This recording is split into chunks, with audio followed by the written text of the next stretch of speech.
Hola, buenas. Esperando que se encuentren bien. Vamos a comenzar hoy con un término nuevo. Dentro de árboles filogenéticos, vamos a hablar de un concepto que tiene relación con la cladística. Hasta ahora hemos hablado de árboles filogenéticos como las relaciones de parentesco. Sin embargo, el simple hecho de realizar una, una representación gráfica de estas emparejamientos o de estas relaciones de parentesco se hacen a través de estos tipos de árboles que ustedes construyeron en algunas de las actividades. Es por esto, ya, de que vamos a hablar de este concepto. Aquí hay algunos ejemplos, nada concreto, pero ejemplos reales de algunos clados o de algunas relaciones de parentesco. Entonces, la cladística y el lenguaje cladístico, eso es lo que nos remonta hoy día y vamos a trabajar en eso. Bueno, la cladística, como les dije ya, corresponde al estudio de representaciones gráficas, ¿ya? Vale decir, eventos de especiación entre dos especies que están emparentadas, o eventos de diferenciación. Eso es lo que denominamos normalmente como filogenia. Si ustedes se dan cuenta, nosotros hacíamos estas representaciones gráficas de árboles filogenéticos, y donde emparentábamos, por ejemplo, acá tres especies, y decíamos que A estaba más emparentada con B porque tenía un nodo más cercano que con respecto a C. Entonces A y B están muy emparentadas que en el caso de C con respecto a A y B. Hay eventos de diferenciación o nodos. Aquí hay un nodo de diferenciación que diferenció a la especie conocida como C y al siguiente nodo, y este nodo A y B respectivamente, ¿vale? Esto también se podía escribir en forma de corchete, ¿ya? Recordando siempre de que las especies están en la actualidad. Esto es línea evolutiva, por ende esta es nuestra actualidad, siempre tienen que estar escritas en una sola línea.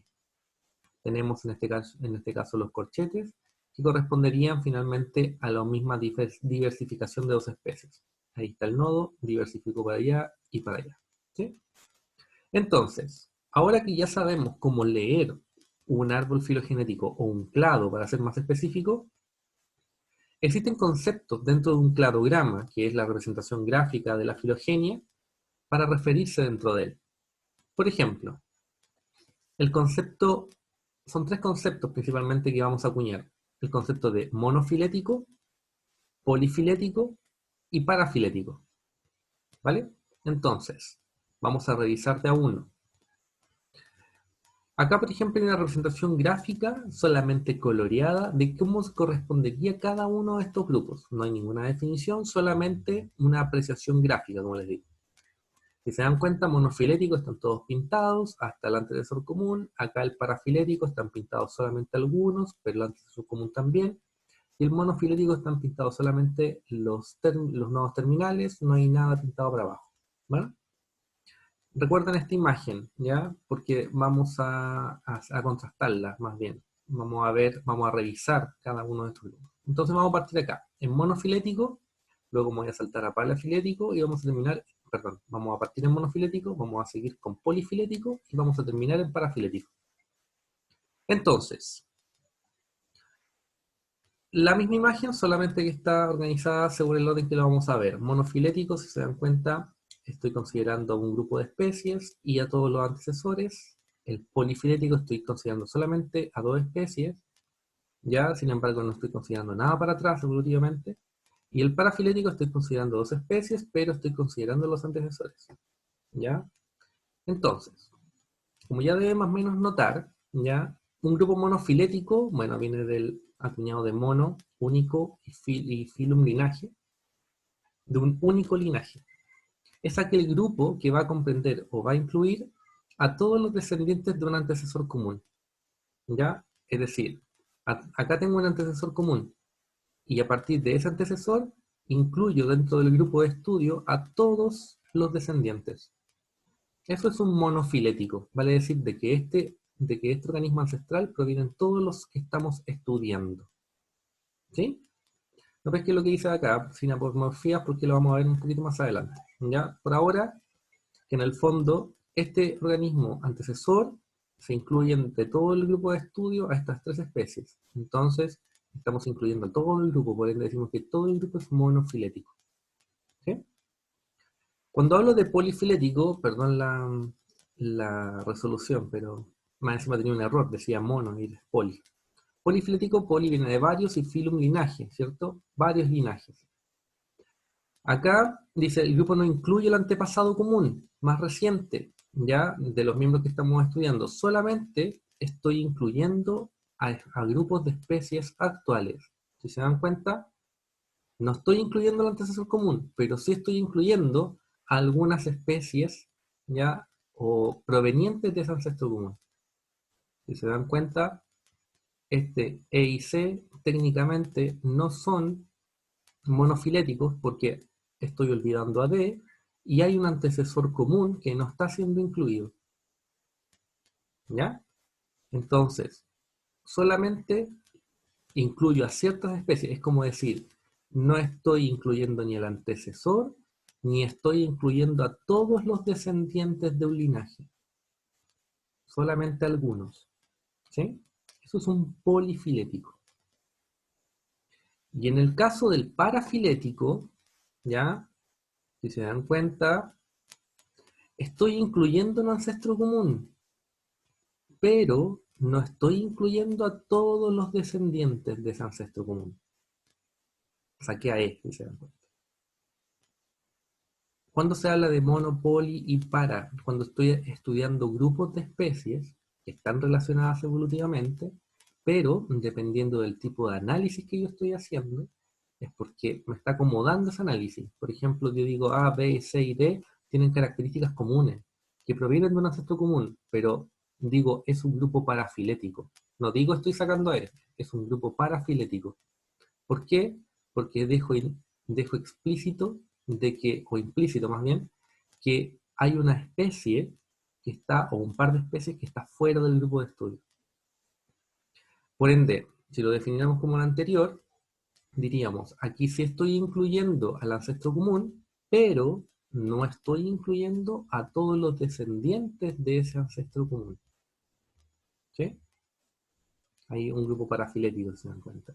Estoy incluyendo a los procariontes, los procariotos, dice ahí, procariontes, de los 3 dominios, es un grupo parafilético, porque estoy hablando solamente de 2 grupos, siendo que son 3, estoy dejando fuera eucariotas, ya, estoy hablando de estos 2, estoy incluyendo el ancestro común, pero estoy hablando solamente, ya, de los organismos procariontes, ¿vale?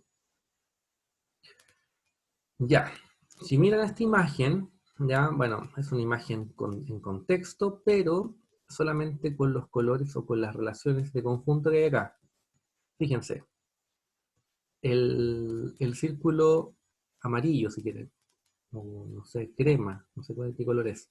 Ya, el círculo incluye, por ejemplo, a los reptiles, no sé, a los lepidosauria, cocodrilia, aves, todo eso son un grupo monofilético, porque estoy considerando el ancestro común y a todos los descendientes de ese ancestro. Luego, si saco a las aves, y me quedo con este que parece un Pac-Man, ¿sí? Sería un parafilético, porque estoy considerando el ancestro común, pero no estoy considerando a todos los descendientes de ese ancestro. ¿Vale? Y si comparo, por ejemplo, aquí a los mamíferos y las aves, por sí solas, sin considerar ningún ancestro de por medio, estoy diciendo que es polifilético, porque estoy considerando solamente descendientes de un ancestro y más encima ni siquiera estoy considerando a todos los descendientes, solamente a 2 grupos. Ahí queda un poco más claro. ¿Sí? Bien, ¿por qué hablar de esto? Porque dentro de un clado también podemos hablar de otro lenguaje cladístico, ¿ya? Que tiene que ver con las descendencias más bien. Aquí un pequeño resumen de cada uno de los grupos que acabamos de revisar. Monofilético incluye el ancestro común y todos los descendientes. En el caso del polifilético no incluye al antepasado común, ya, ni a todos los miembros de un grupo, ni a los descendientes de ese grupo. En el caso del parafilético sí incluye el antepasado común, pero no todos los descendientes. ¿Se dan cuenta? Ya, yo les decía que, bueno, dentro de un clado también podemos hablar de otras relaciones que tienen que ver con las características que presentan los organismos. Y aquí es donde hablamos de la cladística y las novedades evolutivas, ¿vale? Ya, esto es lo más complejo de cladística. es lo más complejo en el sentido de aprenderse los conceptos, pero analizándolos no es tan terrible. Primero que todo vamos a hacer una referenciación a estos dos primeros conceptos, a lo que denominamos apomorfía y a lo que denominamos plesiomorfía. ¿Sí? Una apomorfía corresponde a una característica derivada dentro de un grupo. Por ejemplo, fíjense en este clado que está acá. ¿Sí? Tengo un ancestro común que es gris. ¿Sí? Y tengo 4 descendientes de ese ancestro común. Sin embargo, de los 4 descendientes, solo 2 de ellos poseen la característica ancestral. En cambio, los otros 2 presentan una característica distinta, o más derivada, como se podrá decir, o más novedosa. ¿Ya? Entonces, apomorfía, ¿ya? Es cuando me refiero a que tienen una característica derivada, más nueva, ¿ya? Vale decir, estos dos organismos, como presentan una característica novedosa, vamos a decir que esa característica en estos dos individuos es apomórfica, o es una apomorfía. No así pasa con los otros dos organismos que están acá, pues presentan la misma característica del ancestro común, por ende tienen una característica ancestral, o lo mismo decir que son plesiomórficos, o presentan una plesiomorfía con respecto a las características de este clado, ¿vale? Ahora, ¿qué pasa? ¿Ya? Puede que se hayan dado cuenta, acá cada nodo está marcado excepto ese. Hay veces en las cuales, por ejemplo, en un estudio filogenético me doy cuenta de que encuentro dos especies, en este caso que son dos especies, que tienen una característica común que es derivada, pero si no tengo antecedentes de su ancestro común, de dónde nació esa apomorfía, podríamos decir, yo no podría decir que todos presentan la apomorfía. Si yo, por ejemplo, observo esta característica, como muestra el clado de acá abajo, también en el ancestro común de esos dos, yo diría que estos 3 organismos, este que ya no existe y estos 2 que son en la actualidad, presentan la característica derivada con respecto al ancestro, ¿cierto? Entonces, considerando eso, si se dan cuenta, acá tengo un grupo monofilético.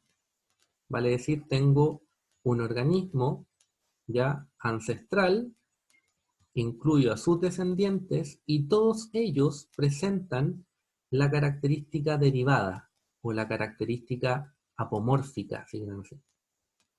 Bueno, cuando un grupo monofilético tiene la característica compartida, novedosa o derivada, vamos a decir que son un grupo sinapomórfico o es una sinapomorfía. Por eso el título de sinapomorfía.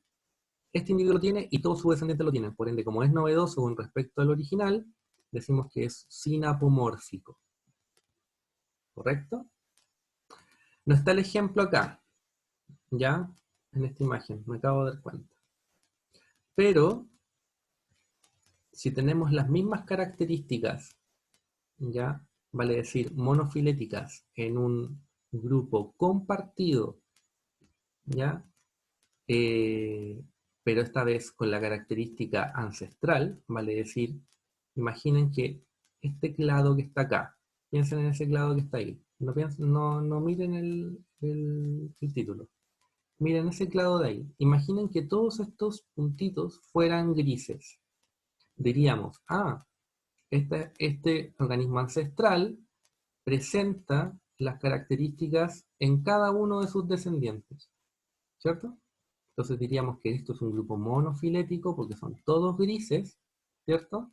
Y diríamos que entonces sería una simplesiomorfía, vale decir, un grupo monofilético tiene la característica ancestral, ¿correcto? Y finalmente, el último término, homoplasia. Hace referencia a un cambio evolutivo, claramente, una característica, pero que esta característica se obtuvo de forma independiente ya en la evolución, o sea, es una convergencia de características. Por ejemplo, el ancestro acá es gris, ¿sí? Sin embargo, el ancestro, acá hay una característica derivada, es distinto al ancestro, ¿cierto? Esto se llama una apomorfía. Sin embargo, por acá hubo diferentes cambios evolutivos y este individuo obtuvo la misma característica que este de acá, pero por líneas evolutivas completamente distintas. Ambos tienen la misma característica, se dice que son apomorfías, pero paralelas. Y si se parecen mucho, decimos que es una homoplasia. ¿Vale? Lo último que me queda acá, la autoapomorfía, o vamos a ocupar el de acá mejor. La autoapomorfía, si se dan cuenta, corresponde a una característica derivada, ya muy derivada, incluso mucho más derivada que los organismos ya derivados. Vale decir, fíjense en este clado. La característica original es negra. Tenemos 5 descendientes, donde 2 de ellos mantienen esa característica ancestral. Por ende, esos dos organismos son plesiomórficos, porque mantienen la característica del ancestro. Sin embargo, posteriormente aparecen estos individuos, que todos ellos son derivados con respecto al antecesor. Decimos, claro, todos estos organismos son apomórficos, ¿cierto? Porque son derivados del ancestro. Incluso si son monofiléticos, podemos decir que son sinapomórficos, ¿sí? Pero ojo, dentro de este grupo de individuos hay un organismo distinto, que es blanco, es decir, es más derivado aún que esto. Por eso decimos que es el único derivado, es un autoapomórfico. Y podemos decir que, claro, si nosotros cortáramos el árbol a esa altura y consideráramos de acá, de G hacia arriba, diríamos que esto es apomórfico con respecto a esto, y este pasaría a ser plesiomórfico. Es bien complejo esto, es contexto, pero va a depender de cómo lo vamos mirando, ¿vale? Aquí hay algunos ejemplos, si se dan cuenta cómo se van diferenciando los organismos, ¿ya? Por ejemplo, acá el ancestro tiene cola larga, testículos externos, orejas, aparecen las garras retráctiles y aparece el gato, ¿ya? Aquí la garra fija. Entonces esa es una característica distinta, derivada. Pero después acá, por ejemplo, aparecen estos individuos de cola corta. Y acá los de cola larga se mantienen, que son de cola corta. ¿Y yo me refiero? Son derivados del ancestro. Porque yo también tenía esa característica, todos son sinapomórficos. ¿Sí? Bueno, es cosa de práctica solamente, ¿vale?